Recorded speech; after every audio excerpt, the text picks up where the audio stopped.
अस्सलाम वालेकुम। सर, हम मेरे साथ शेयर करते रहते हैं क्या प्रोग्राम्स चलते रहते हैं, आपको क्या क्या इवेंट्स चलते रहते हैं।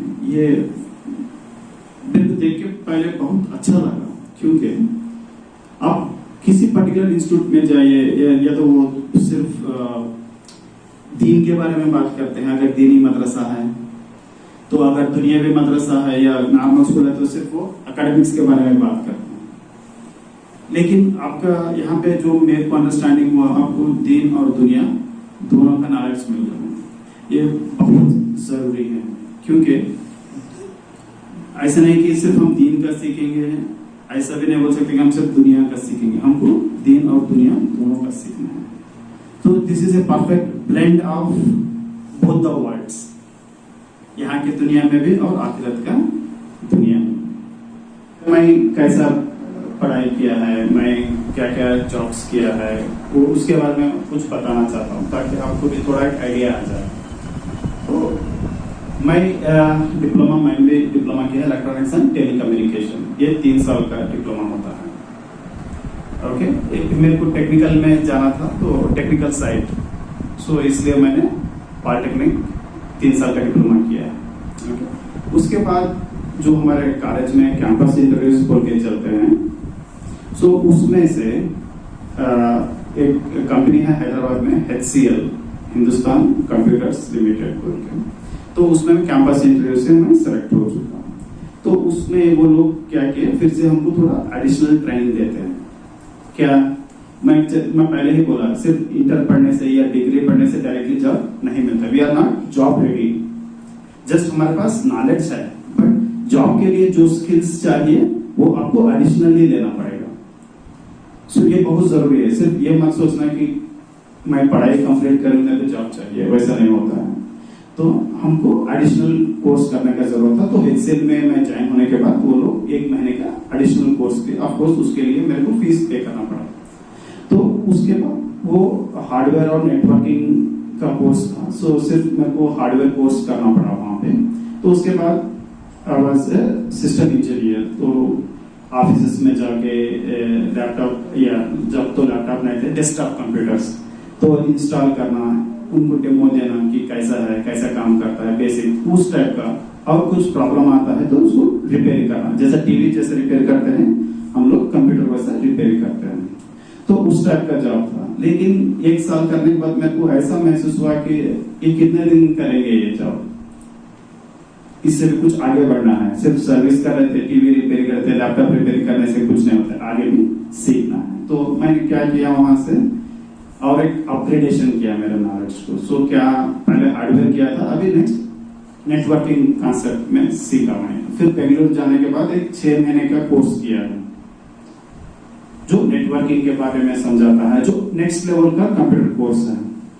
ये हार्डवेयर सेट बोल रहा हूँ मैं। ऐसा सॉफ्टवेयर में भी है, जो लोग सॉफ्टवेयर सीखना चाहते हैं सॉफ्टवेयर में भी ट्राई कर सकते हैं। जैसे सॉफ्टवेयर कोर्सेस है, डेटाबेस है, डेवलपर्स है, वेब डिजाइनिंग है, डेटाबेस एडमिनिस्ट्रेशन है, बहुत सारे सॉफ्टवेयर में भी कोर्सेस रहते हैं, टेस्टर, डेवलपर वैसे। लेकिन मैं जो स्ट्रीम सेलेक्ट किया वो हार्डवेयर है, क्योंकि मैं पहले से डिप्लोमा पढ़ गया था, तो हार्डवेयर का मेरा अच्छा नॉलेज था, तो मैं रिपेयर सर्विसिंग में ही ठीक था, तो इसलिए मैं हार्डवेयर कोर्सेस सेलेक्ट किया।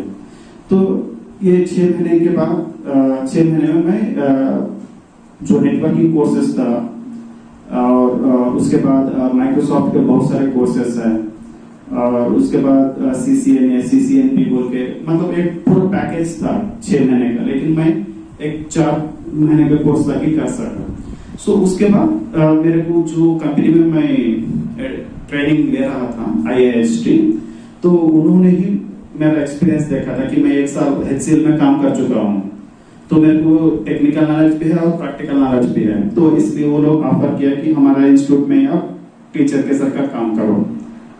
तो वैसा मेरे को वही लोग जॉब ऑफर दिए बेंगलोर में, और मेरे को जाना था, बॉम्बे का एक ब्रांच ओपन किए थे, वहां जाने को बोला था कि वहाँ नया ब्रांच है, हमको आप जाके वहाँ ट्रेनिंग दो बच्चों को।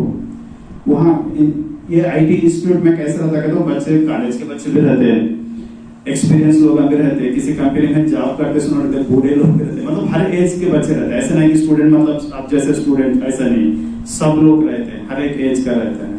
तो हमको क्या है उस हर एक लेवल में, क्योंकि सभी को समझ में आना चाहिए, आपको समझ में आना है, आपको समझ में आना है, आपको समझ में आना है, तो इस लेवल पे हमको जाके समझाना होता है जो भी कोर्सेज।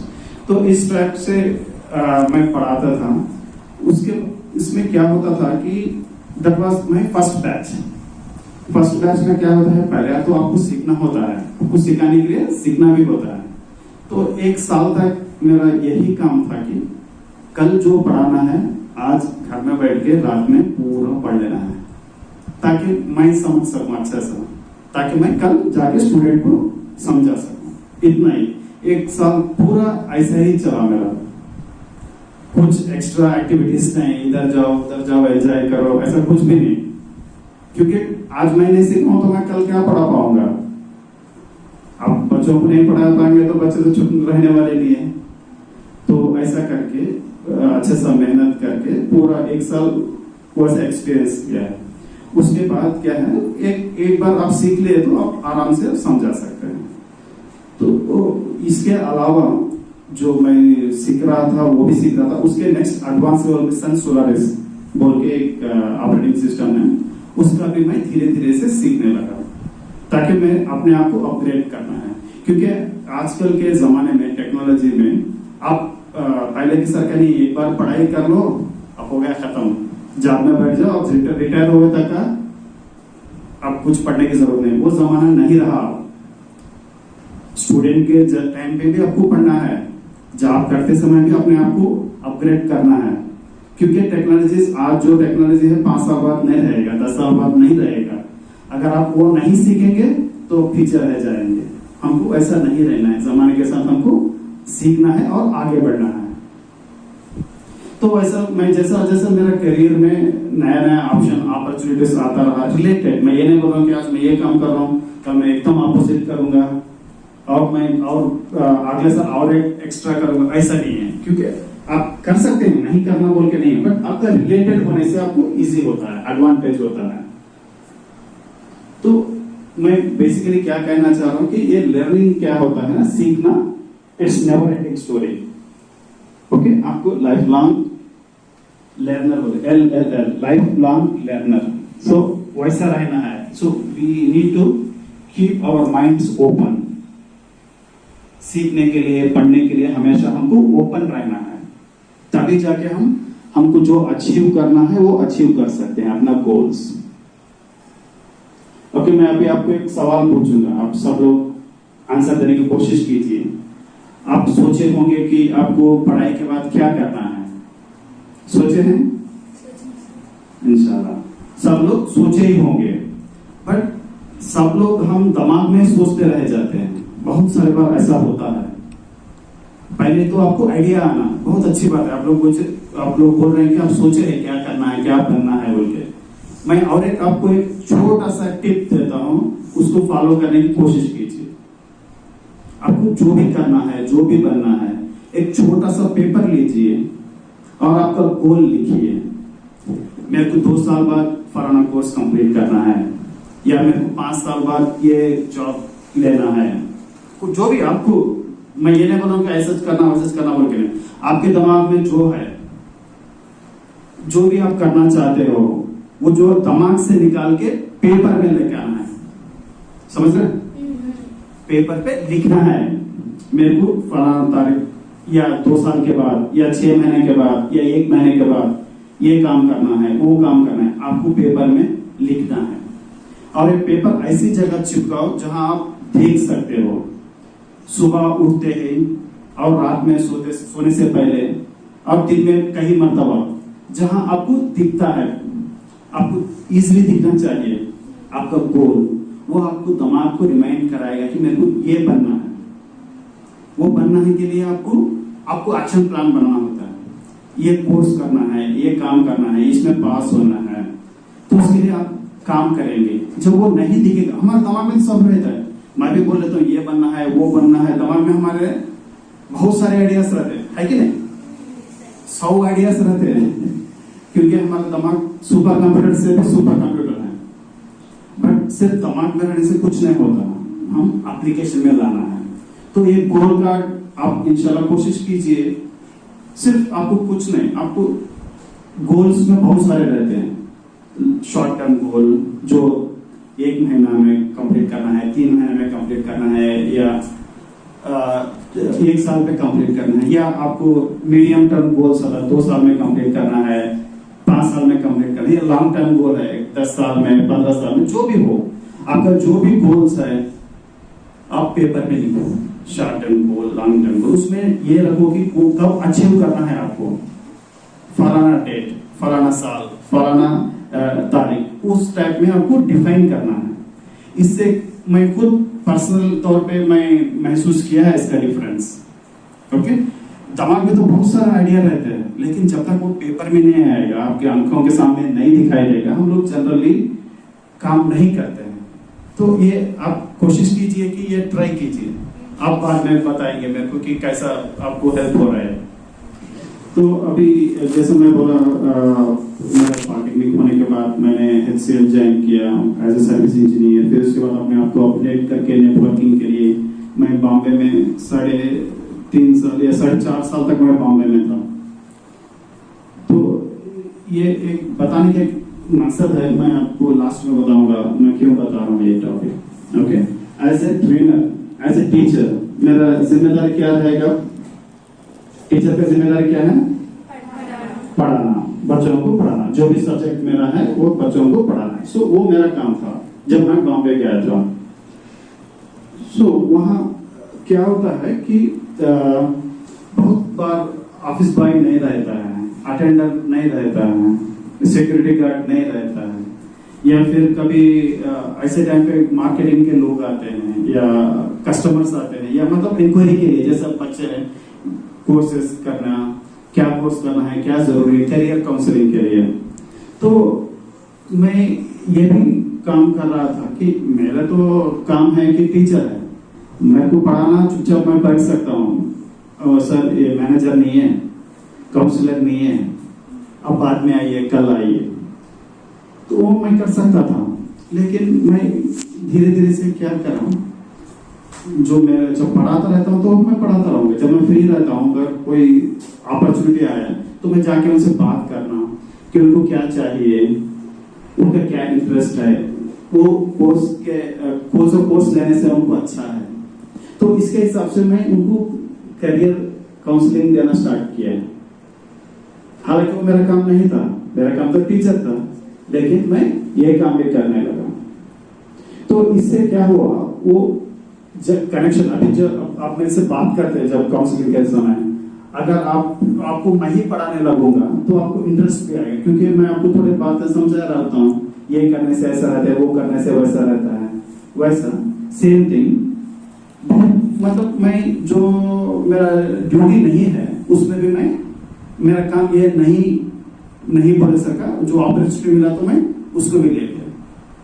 अभी बहुत सारे बार क्या होता है कि हमारा हम जब कंप्यूटर रिपेयरिंग कराते रहते हैं, हमको एक असिस्टेंट का जरूरत होता है, वो सबको समझाने के लिए, उठाने के लिए, सामान लेके आने के लिए।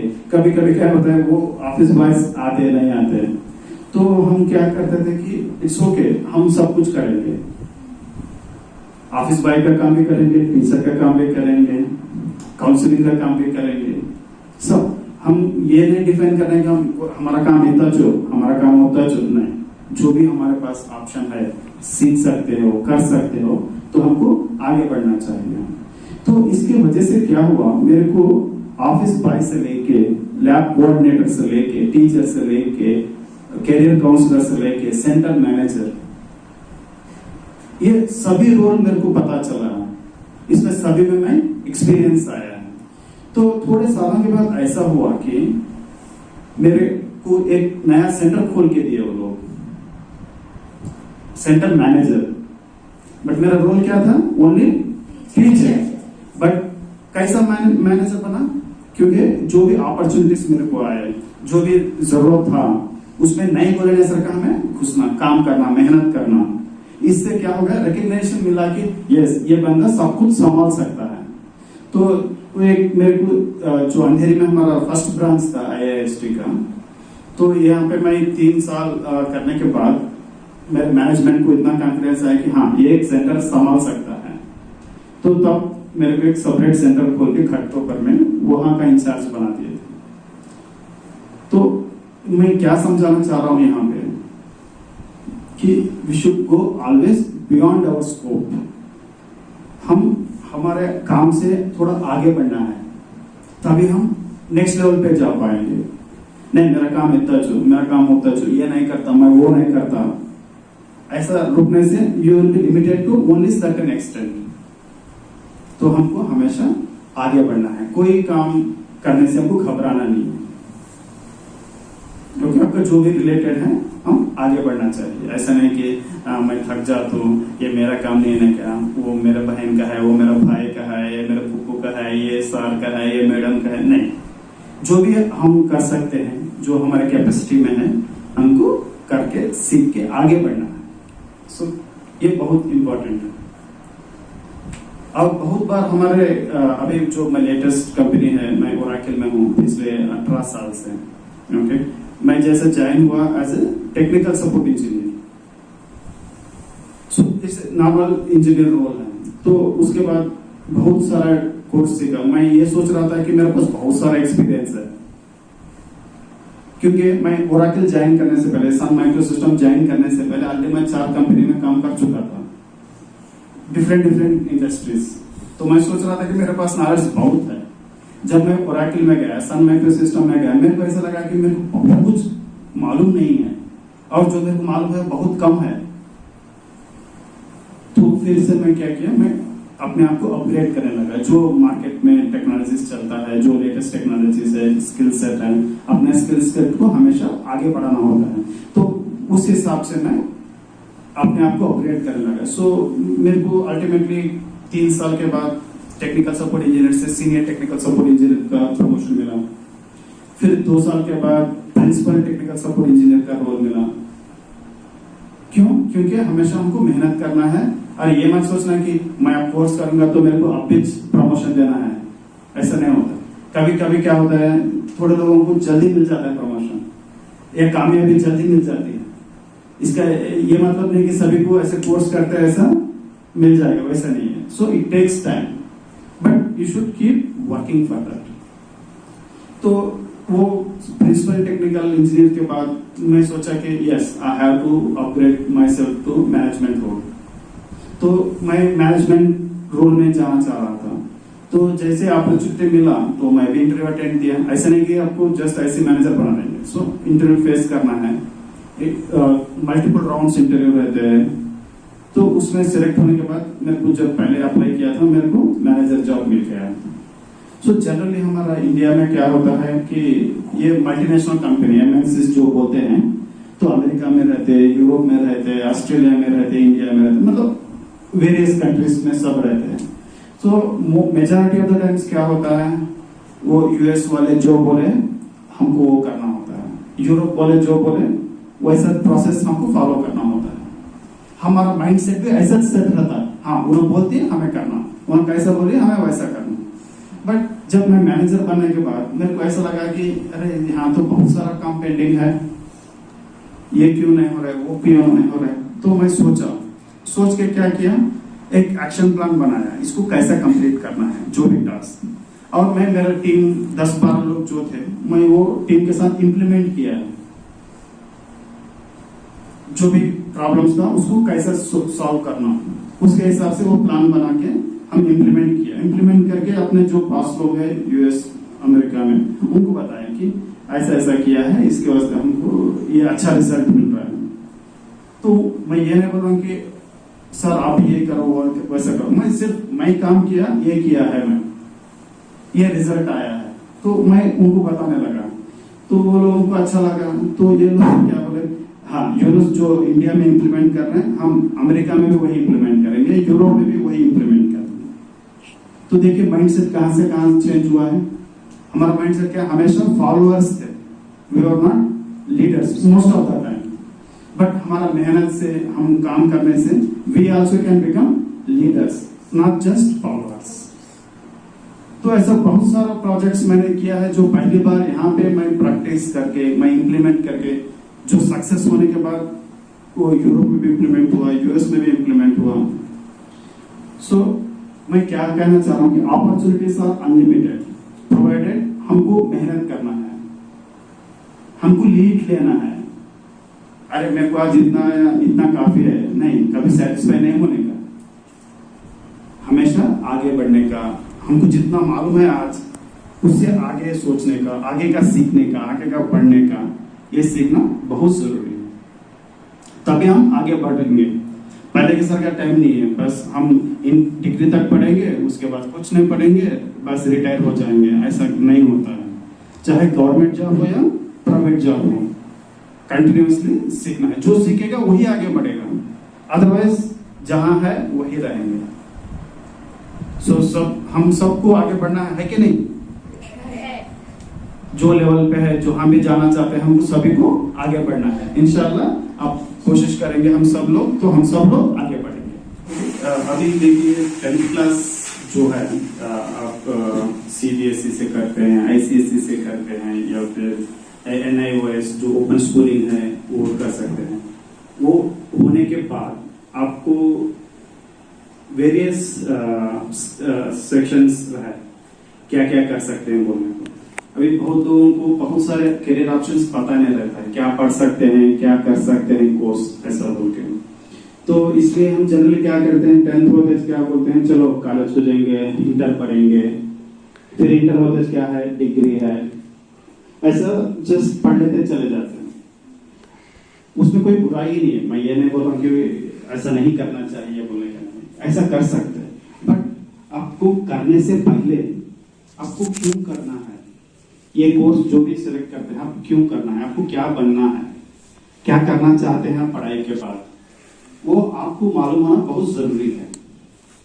अब हमारे भाई कर लिए, हमारी बहन कर लिए ये कोर्स, मैं भी ये करना, मैं भी वो करना, ठीक है, ये जस्ट गाइडेंस के लिए अच्छा है, लेकिन आपको जो भी कोर्स लेना है, आप अपने से डिसाइड करना है कौन सा कोर्स लेने से आप क्या कर सकते हैं। ऐसा ना, बहुत सारे लोग क्या करते हैं, सिर्फ 10th होते हैं, फिर इंटर पढ़ते हैं, फिर डिग्री पढ़ते हैं, फिर जॉब के लिए स्ट्रगल करते रहते हैं। क्यों? डिग्री पढ़ लिए जॉब आना चाहिए ना, आना चाहिए ना, लेकिन वैसा नहीं होता है। सिर्फ स्टडीज कंप्लीट करने से जॉब मिलेगा, गवर्नमेंट जॉब हो, प्राइवेट जॉब हो, मिल जाएगा, ऐसा कुछ नहीं है।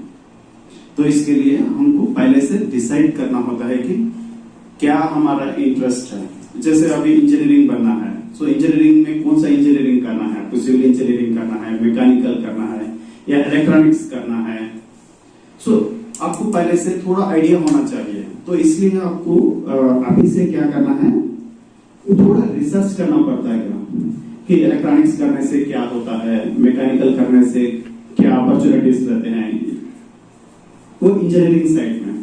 और इंजीनियरिंग साइड को जाने के लिए क्या करना चाहिए, क्या क्या रास्ते हैं, क्या क्या पढ़े तो हम इंजीनियरिंग कंप्लीट कर सकते हैं। सो उसके बारे में भी थोड़ा मालूमात करना जरूरी है। सिमिलरली अभी हमको किसी को डॉक्टर बनना है, नर्स बनना है, तो उसके लिए क्या करना है, तो वो जानकारी जरूरी है। अभी हम किसी को पूछेंगे क्या करना है, तो जनरली लोग बोलते हैं इंजीनियरिंग और डॉक्टर, दो ही बात बोलते हैं।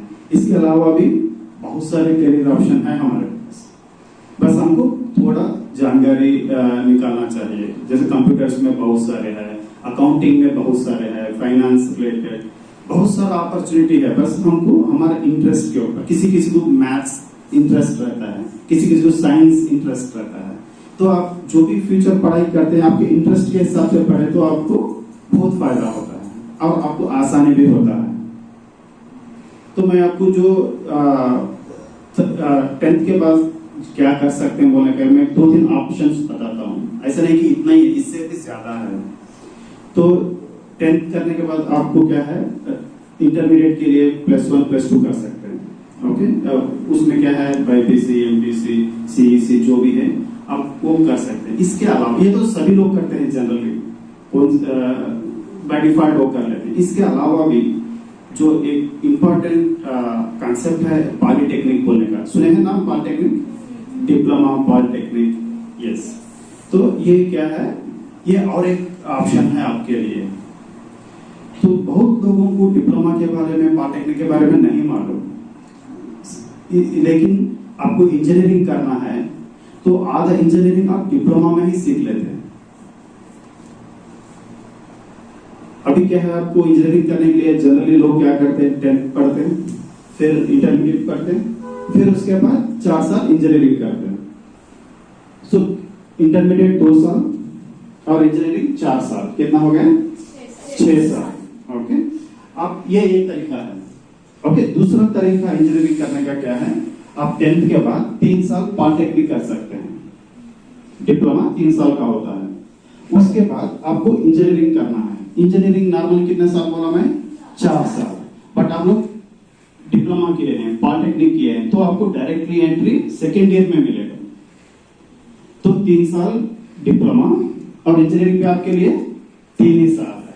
सो 6 साल ऐसा भी हुआ, आप इंटर पढ़ के डिग्री करें तभी 6 साल हुआ। सो इसका एडवांटेज क्या है, अभी देखिए आप जनरली ये इंटरमीडिएट पढ़ते हैं, अब जैसे साइंस, सोशल, मैथ्स, इंग्लिश पढ़ते हैं 10th क्लास, सेम वैसे ही सब्जेक्ट इंटरमीडिएट में भी आप वही पढ़ेंगे। बट ये पॉलिटेक्निक का क्या है, पॉलिटेक्निक में हम टेक्निकल सब्जेक्ट सीखते हैं। जैसे आप समझो कि इलेक्ट्रॉनिक्स का है, सो डिजिटल इलेक्ट्रॉनिक्स क्या होता है, ये सैटेलाइट कम्युनिकेशन कैसा होता है, ये टीवी कैसा काम करता है।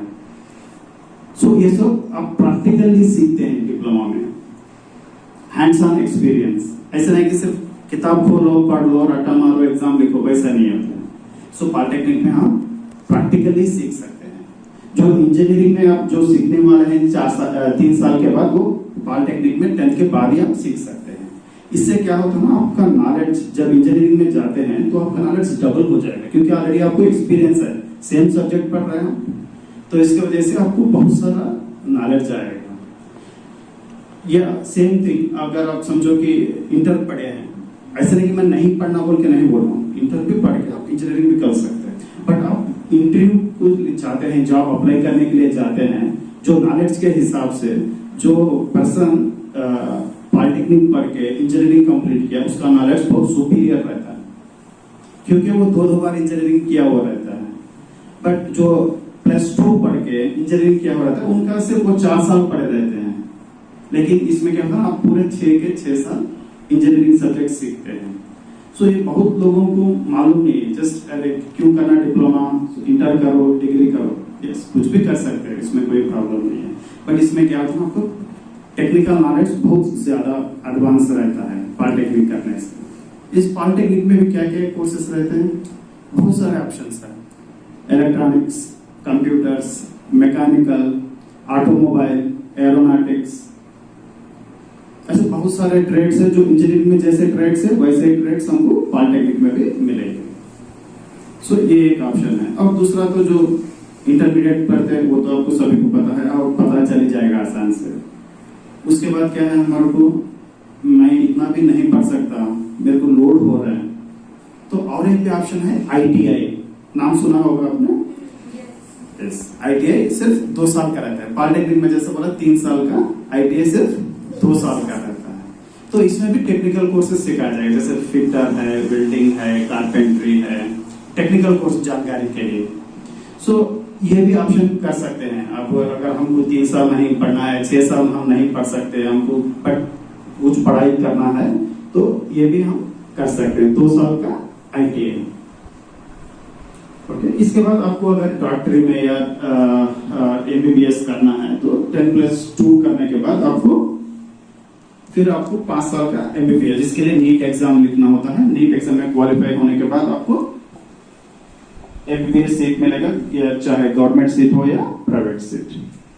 ओके, ये जस्ट मैं ब्रीफली बोला है। इसके अलावा बहुत सारे अदर कोर्सेस हैं, जैसे अकाउंटिंग में है या नर्सिंग में है, जो मैं बोला। इसके अलावा ये बहुत सारा ऑप्शंस है। मैं बाद में सर के साथ मैं शेयर करूंगा कि सभी ऑप्शंस क्या क्या है, सो सर आपको बेहतर समझा सकेंगे।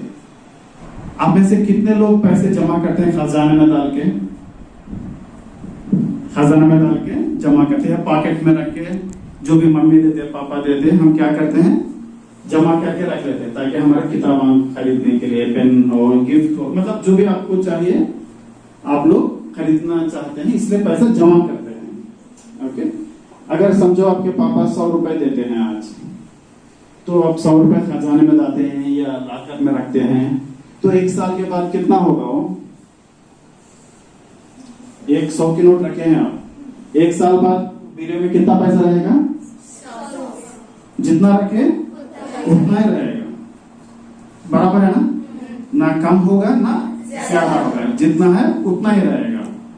ठीक है, अगर आप सोचो कि आप कहीं शॉपिंग करते हैं, या आपको जनरली आप पता है, आप समझो कि एक पेन है, पेंसिल है या बुक है, लास्ट ईयर खरीदा होगा आपने या 2 साल पहले खरीदा होगा, उसका रेट कम होता है, बट जैसे जैसा टाइम आगे बढ़ता है तो उसका रेट बढ़ जाता है।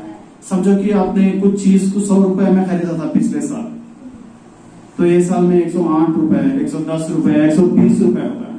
आपने देखा है कि नहीं? हमेशा, इसलिए मम्मी डैडी क्या बोलते थे, अरे सब भी महंगा हो गया, सब महंगा हो गया, ये महंगा हो गया, टमाटर महंगा हो गया, प्याज महंगा हो गया, बोलते ना बोलते? यस। सो ये महंगाई क्या है? कंटिन्यूसली बढ़ती है, कम नहीं होती कभी भी। अभी समझो कि आप एक नोटबुक खरीदने के लिए आप पैसे जमा करते हैं, समझो कि वो नोटबुक का वैल्यू आज 100 रुपया है, समझो सेम नोटबुक आपको नेक्स्ट ईयर भी खरीदना है, तो इसलिए क्या करते हैं, आज ये महीना खरीदे हम बुक, ये साल खरीद लिए, अभी हमको जरूरत नहीं, नेक्स्ट ईयर हमको जरूरत है, तो इसलिए आप क्या करते हैं 100 रुपए निकाल के बीरे में रख लेते हैं। बट नेक्स्ट ईयर आपको कितना 100 रुपए में मिलेगी? नहीं मिलेगी। क्यों? क्योंकि महंगाई बढ़ चुकी है। बट आप 100 रुपए का 100 रुपए रहे तो आप किताब खरीद सकेंगे? नहीं खरीद सकेंगे, तो आपका काम नहीं होता है। क्यों? क्योंकि महंगाई बढ़ जाती है, इसको इन्फ्लेशन बोलते हैं। क्या बोलते हैं? इन्फ्लेशन। तो हमारा India is a developing country, so हमारा इन्फ्लेशन है 7 से 8% या 6 से 8%, मतलब हर एक साल हमारा जो महंगाई है ना 6 से 8% बढ़ जाता है।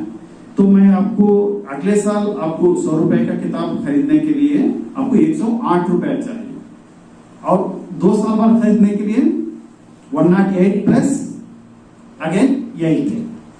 सो ऐसा 8% हमेशा बढ़ता जाएगा। अगर समझो कि आप इस हिसाब से रखे हैं कि 5 साल बाद मेरे को पैसा का जरूरत है, 5 साल बाद मेरे को 500 रुपए चाहिए, इसलिए मैं 500 रुपए जमा करके रखूंगा बीरवे में, तो 5 साल बाद उसका वैल्यू कितना होगा? नोट तो 500 की वैसे ही रहेगी, बट आज जो 500 में खरीद रहे हैं आप सामान, समझो कि 1 किलो चावल खरीद रहे हैं 500 में, तो आपको 4 साल बाद आपको आधा किलो ही आएगा, तो आपका वो जो करेंसी का वैल्यू है पूरा डिप्रिशिएट होता जाएगा। समझ रहे हैं कॉन्सेप्ट? सो ये बहुत इंपॉर्टेंट है, हमको सबको एक बात का जानकारी होना जरूरी है। हम क्या सोचते हैं, अब कुछ जॉब को जाते हैं, सैलरी आता है, लाना, आधा पैसा खर्चा करना, थोड़ा पैसा हम जमा करके रख लेना। इसे जमा करने से हमारा पैसा नहीं बढ़ता है, बढ़ेगा क्या? जितना है उतना ही रहेगा, चाहे 1 महीना हो, 1 साल हो या 10 साल हो, हमारा पैसा कुछ बढ़ेगा नहीं, क्योंकि हम कहीं नहीं बढ़ा रहे हैं उसको। अब जब नहीं बढ़ाएंगे तो आपका जैसा जैसा ईयर बढ़ता जाएगा उसका करेंसी डिप्रिसिएशन होता जाएगा, मतलब आपको जो सामान खरीदना है उतना सामान नहीं मिलेगा, कम मिलेगा, फिर 2 साल बाद और कम मिलेगा, 2 साल बाद और कम मिलेगा। तो इसको कैसा कंट्रोल करना है? तो हमको पैसे को बढ़ाना है। कैसा बढ़ाना है? बहुत सारे तरीके हैं। अभी जैसे आपके पास 1 लाख रुपए है या 10 लाख रुपए है, समझो कि आप एक किराया घर ले लेते हैं, घर ले लेके किराए पे देते हैं, महीना महीना किराया आता है, सो वो आपको पैसा मिल रहा है, एडिशनल मनी मिल रहा है।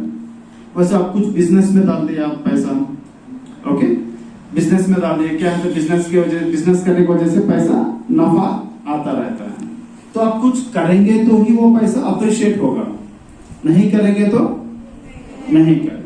तो इसका मेरा मेन मोटो है कि मैं और एक कॉन्सेप्ट समझाता हूँ कि आप समझो मैं बैंक में आप पैसा रखते हैं, मैं हलाल हराम की बात नहीं कर रहा हूँ, हलाल हराम सर बताएंगे आपको, जस्ट मैं आपको रेफरेंस के लिए ब्याज की बात बोल रहा हूँ। सो इंटरेस्ट मैं आपको जस्ट एग्जांपल देने के लिए, ओके। तो आप समझो कि आप पैसा बैंक में रखते हैं, एफडी करते हैं, फिक्स डिपॉजिट या रिकरिंग डिपॉजिट। वो क्या करते हैं, आप समझो कि 1 साल का 6% इंटरेस्ट देते हैं। मतलब आप 100 रुपए आज रखेंगे तो 1 साल बाद वो कितना देंगे हमको, 106 रुपया देंगे। वो 6 रुपया क्या है, उसका इंटरेस्ट है। बट हमारा इन्फ्लेशन कितना है, 8% है। मतलब महंगाई कितना बढ़ रहे हैं, 8 रुपया बढ़ रहे हैं, 8% बढ़ रहे हैं। बैंक कितना दे रहे हैं आपको, 6% दे रहे हैं। तो आपको कितना लॉस हो रहा है, 2% का लॉस हो रहा है बैंक में रखने के बावजूद भी। अगर आप बैंक में भी नहीं रख रहे तो कितना लॉस होगा, 6 या 8% का लॉस होगा। तो इससे हमको बाहर निकलना है। हम बाहर नहीं निकलेंगे तो हमारा हमेशा लॉस होता ही जाएगा। पहला पैसा सेव करना है, बचाना है, जो भी है पैसा जमा करना है, उसके बाद इन्वेस्ट करना है। इन्वेस्ट करने की कई सारी तरीके हैं, जैसे म्यूचुअल फंड है। म्यूचुअल फंड में क्या होता है कि हम एक बैंकर रहेगा, बैंकर अपना पैसा लेके बड़े बड़े कंपनी में इन्वेस्ट करेंगे, जैसे HDFC बैंक है या रिलायंस कंपनी है, टाटा कम्युनिकेशंस है, या अपने एयरक्राफ्ट HAL है। ऐसे बहुत सारे कंपनीज हैं जिसमें बहुत सारे शरिया कंप्लायंस भी हैं कंपनीज, जहां हम इन्वेस्ट कर सकते हैं। तो पहले हम हर किसी को ये सब मालूम नहीं रहता। अब नया नया पैसा डालेंगे तो आता की जाता की बोलने का एक डर भी रहता। तो इसलिए पहले हमको इसका रिसर्च करना है, इसके बारे में हमको जानना जरूरी है। उसके बाद हम इनिशियल डेज में हमको क्या है, अभी तो आपके लिए थोड़ा अर्ली है, अर्ली इन्वेस्टमेंट का नॉलेज इतना इमीडिएटली जरूरत नहीं, बट आपको सीखना बहुत जरूरी है। अभी नहीं सीखेंगे तो आगे भी बहुत मुश्किल होगा। तो क्या होता है, हम म्यूचुअल फंड से, म्यूचुअल फंड में 100 रुपए के, मतलब एक फंड, ये यूनिट का वैल्यू होता है 10 रुपया, 10 रुपया, 100 रुपया, 50 रुपया, वैसा आता है। तो हम म्यूचुअल फंड में इन्वेस्ट कर सकते हैं, या फिर शेयर मार्केट में लगा सकते हैं, या फिर समझो कि गोल्ड, सोना खरीद सकते हैं। सोना तो बहुत पॉपुलर है, क्योंकि सोना का रेट भी हमेशा बढ़ता रहता है। तो अम्मी लोगों को पूछेंगे, बहन लोगों को पूछेंगे, क्या खरीदेंगे पैसा आते ही, सोना। ये सोने का एडवांटेज क्या है, ये तो खुद इस्तेमाल कर सकते हैं, उसके साथ साथ हमको वो उसका वैल्यू भी बढ़ता रहेगा। सो ये किसी को भी पूछो, ये सब बोल देंगे लेडीज लोग। तो वैसा हमको पैसे को आगे बढ़ाना है, पैसे को इंक्रीज करना है, इन्वेस्ट करना है। जैसे म्यूचुअल फंड हो गया, शेयर मार्केट हो गया, या गोल्ड में रखना हो गया, या रियल एस्टेट हो गया। रियल एस्टेट मतलब घर लेना, जमीन लेना, ताकि थोड़े सालों बाद वो पैसा बढ़ता है, ताकि वो जो इन्फ्लेशन है 8% डिप्रेशन होने के बाद भी हमको हमारा पैसा बढ़ता दिखाई देगा, ताकि हमारे जो काम के लिए हम रखे हैं वो काम में हम ला सके पैसा। अगर हमारा पैसा घटता जाएगा तो हम जो करना चाहेंगे वो कभी नहीं होगा। सो मैं किसी और दिन इन्वेस्टमेंट के बारे में बताऊंगा आपको इंशाल्लाह। अभी जस्ट आपको सोचने के लिए ये बात सोचना है। बहुत लोग नहीं सोचते हैं, क्या करते हैं, सैलरी आते हैं या मुजरी आते हैं, क्या करते हैं, लेकिन जितना खर्चा करना है करते हैं, बाकी ऐसा उठा के रखते हैं। बट इससे क्या होता है ना, साल साल हमारा वैल्यू कम होता जाता है पैसे का। तो आप सोचिए इन्वेस्टमेंट कैसा करना है, पैसे को कैसा बढ़ाना है, इन्फ्लेशन क्या होता है, महंगाई क्या होता है। अगर इसके बारे में आप सोचने लगेंगे तो इंशाल्लाह आपको भी आइडिया आएगा। जैसा जैसा आप पैसे कमाने लगेंगे, पैसा नहीं कि इन्वेस्टमेंट पूरा पैसा कमाने के बाद ही नहीं, आप कमाने से पहले भी कर सकते हैं। कैसा, जो मम्मी पापा पॉकेट मनी देते हैं उसको भी इन्वेस्ट कर सकते हैं। मतलब पहले इंपॉर्टेंट चीज है उसके बारे में सोचना और समझना, ताकि आपको फ्यूचर में काम आए। ये बहुत इंपॉर्टेंट चीज है, इन्वेस्टमेंट, इन्फ्लेशन। ये दोनों रिसर्च कीजिए आप, न्यूज़पेपर में हो, टीवी में हो या कंप्यूटर में हो, इन्फ्लेशन क्या होता है, इन्वेस्टमेंट क्या होता है, ताकि आपको आइडिया आएगा। ये जस्ट आपके आइडिया के लिए, ठीक है। और दूसरा चीज हम जनरली ध्यान नहीं देते हैं, आप ही सब लोग, हम भी इंक्लूडिंग मी। दूसरा इंपॉर्टेंट चीज है कि हमको फिटनेस पे भी ध्यान देना है। हेल्थ के ऊपर ध्यान देना है। बहुत लोग क्या करते हैं, सिर्फ पढ़ाई, घर स्कूल वहां तक ही सीमित हो जाते हैं। हम अपने हेल्थ को कंसंट्रेट नहीं करते। अभी आप घरों में भी हमारा यही माहौल है। अभी बूढ़े लोगों को रोड पे देखेंगे, वॉकिंग करते रहते हैं, पार्क में दौड़ते रहते हैं। यही को कर रहे हैं आप बोले तो डॉक्टर बोले क्या वास्ते, बीपी है, शुगर है, डॉक्टर बोले इसलिए जाते नहीं। तो हमारा पूरा सोसाइटी कैसा है, प्रॉब्लम आने के बाद ही रिएक्शन करते हैं। क्यों, जब तक क्यों प्रॉब्लम क्यों आने देने का, वहां तक हमको जाना ही नहीं। क्या है, वो प्रॉब्लम्स आने से पहले हमको फिजिकली फिट होना चाहिए। अब फिजिकली फिट नहीं रहेंगे तो मेंटली भी आप उतना फिट नहीं रहेंगे। ये कैसे कर सकते हैं फिटनेस, जिम को जाना है, कसरत करना है, वो ऑप्शन है तो कर सकते हैं, अदरवाइज घर में भी करो।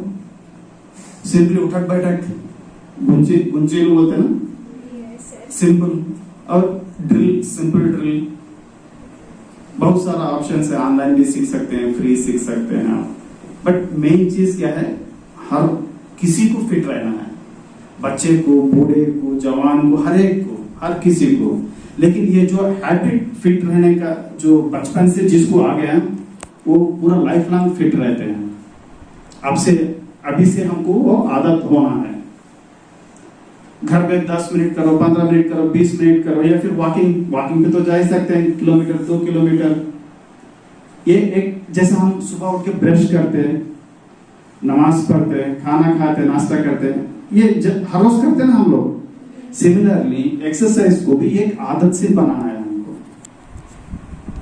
कौन सा एक्सरसाइज करना है, कैसा कर सकते हैं, वो आपके ऊपर डिपेंड करता है। बट फिजिकल एक्टिविटी होना चाहिए।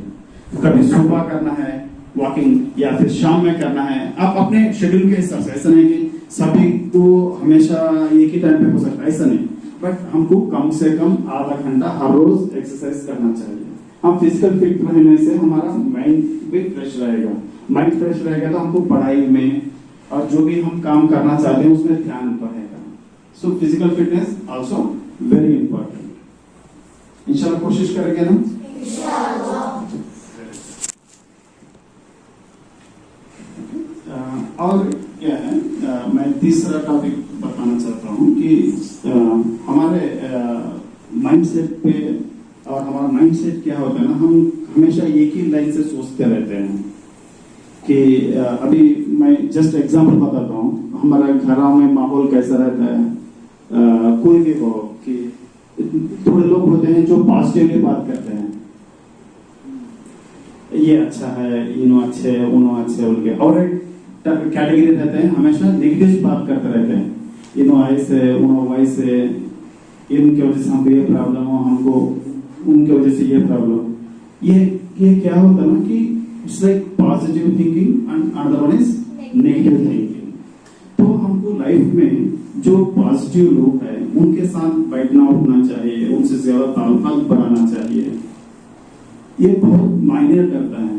हम नेगेटिव लोगों के साथ रहेंगे, वो ठीक है, ऐसा नहीं कि सभी टाइप के लोग रहते हैं हमारे आसपास में, बट हमको हमारा ज्यादा टाइम, हमारा उठना बैठना, हमारी दोस्ती, फ्रेंडशिप, जो पॉजिटिव लोग हैं उनसे ज्यादा करना चाहिए।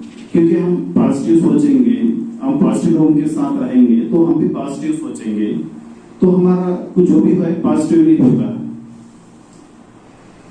अब जनरली हमारे घरों में क्या होता है, मोस्ट ऑफ द टाइम हाँ इन ये कहते हैं, वो कहते हैं, इन ऐसा और वैसा, ये प्रॉब्लम है, वो प्रॉब्लम है। So always we think about negative, which is not so good.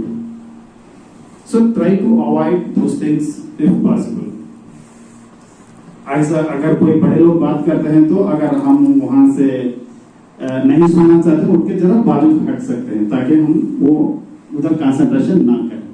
ज्यादातर हम पॉजिटिव थिंकिंग पे ध्यान देना है। सो ये बहुत इंपॉर्टेंट है। सो आप पॉजिटिव सोचेंगे तो आपको पॉजिटिव थॉट्स आएंगे, आप पॉजिटिव थॉट्स रहेंगे तो आपको जो आप करना चाहेंगे आपके करियर में हो, आपके स्टडीज में हो, आप अचीव कर सकते हैं। तो ये चीज बहुत इंपॉर्टेंट है। हमको भी क्या है कि जो भी चाहते हैं हम अल्लाह से चाहना है। सो मैं आपको एक छोटा सा एक मूसा अलैहिस्सलाम की स्टोरी बताऊंगा। पता नहीं आपने सुना भी होगा। सो एक बार मूसा अलैहिस्सलाम के पेट में बहुत दर्द हो रहा था। तो मूसा अलैहिस्सलाम की तो अल्लाह से बात होती थी। तो मूसा अलैहिस्सलाम बोले कि या अल्लाह मेरे पेट में बहुत दर्द कर रहा है, मेरे को क्या तो बोलो कैसा कम करना है दर्द पेट का। तो अल्लाह क्या बोलते हैं, आए मूसा ठीक है मैं तुम्हारा तकलीफ को दूर करता हूँ, आप जाओ वजू करो 2 रकात नमाज पढ़ो, ओके 2 रकात नमाज पढ़ के मेरे से दुआ करो। उसके बाद फलाना एरिया में तुम जहाँ बकरे को चराने जाते हो वहाँ एक पेड़ है, वो पेड़ का पत्ते लो, 2-3 पत्ते को पेट में खा लो। मूसा अलैहिस्सलाम वैसे करते क्या करे, पहले गए वजू करें, 2 रकात नफिल नमाज पढ़े और अल्लाह से दुआ करे, और जो पत्ता बोले वो जाके तोड़ लिए और खा लिए। जैसा अल्लाह बोले वो वैसा बराबर हो गया, तो उनका पेट का दर्द ठीक हो गया। अब थोड़े महीने के बाद फिर ऐसे ही उनको दर्द ऐसा लगा कि महसूस होने लगा। तो एक बार मूसा अलैहिस्सलाम क्या किए, हाँ लास्ट टाइम अल्लाह क्या बोले थे, वो पेड़ करने जाओ, वो तोड़ो पत्ता और खा लो। तो वैसे एज यूजुअल गए, पत्ता तोड़े खा लिए, पेट का दर्द गया क्या? नहीं गया। तो फिर परेशान हो गए, या अल्लाह लास्ट टाइम तो आप बोले थे कि पत्ता खाने से दर्द कम हो जाएगा, अभी क्यों नहीं हुआ? ये मूसा, ये शिफा पत्ते में नहीं है, ये शिफा मेरे हाथ में है। पिछली बार तुमने क्या किया था, वजू किया, 2 रकात नमाज पढ़ा और मेरे से दुआ मांगा, तो मैंने तेरे को शिफा अता फरमाया। लेकिन अभी क्या किया, तुम डायरेक्टली जाके पत्ता तोड़े और खाया, कैसा जाएगा दर्द? तो मूसा अलैहिस्सलाम को समझ में आता है कि जो भी देने वाला है, शफा है, जो सब है अल्लाह के हाथ में है। तो इसलिए हमको जो भी चाहिए, हमारा कनेक्शन डायरेक्टली अल्लाह के साथ होना चाहिए। हमें क्या बोलते हैं, अब्बा ये दो, अम्मा ये दो, फलाना ये दो, वो दो बोल के पूछना है, no problem, but main connection जो है हमारा अल्लाह के साथ होना चाहिए। सो सेम मूसा अलैहिस्सलाम को क्या किया, उनको जो भी चाहिए क्या करते थे ना, अल्लाह से दुआ कर, 2 रकात बस 2 रकात नमाज पढ़ो, जो भी मांगना है अल्लाह से मांगो। अल्लाह क्या बोला है, जो भी चाहे मुझसे मांगो। सो हमारा डायरेक्ट दोस्त कौन है, अल्लाह। सो तरीका क्या है, वजू करो, 2 रकात नमाज पढ़ो, अल्लाह से दुआ करो। सो यही हमारा तरीका है। जो भी चाहिए आपको, पढ़ाई के एतबार से हो या फिर पैसा हो या कुछ भी हो, आपको इल्म हो या पोजीशन हो, जो भी चाहिए, ये प्रोसीजर है। सो अल्लाह से हमारा कनेक्शन कितना अच्छा है, कितना स्ट्रांग कनेक्शन है, हमारे फायदा करेंगे ना सब लोग।